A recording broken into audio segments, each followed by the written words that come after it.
So as a anaesthesia technician we have to work with anaesthesiologist. So anaesthesiologist ఎవరైతే ఉంటారో వాళ్ళతోటి as a anaesthesia technician we have to work. So ఎక్కడైతే anaesthesiologist work చేస్తాడో ఆ ప్లేస్లలో పక్క మనకి వర్క్ అయితే ఉంటుంది. సో ఈ అనస్థీషియాలజిస్ట్ అనే పర్సన్ ఎవరైతే ఉంటారో ఆయనే మనకి ప్రీ ఆపరేటివ్ పీరియడ్ లోపల, పెరీ ఆపరేటివ్ పీరియడ్ లోపల అండ్ పోస్ట్ ఆపరేటివ్ పీరియడ్ లోపల కేర్ అయితే ఇస్తారు.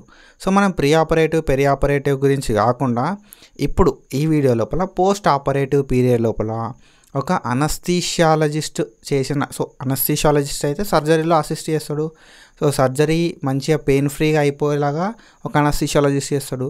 As a anaesthesia technician post operative period లోపల ఎట్లాంటి కేర్ ఇవ్వాలి in PACU, post anaesthesia care unit or recovery room అంటాం.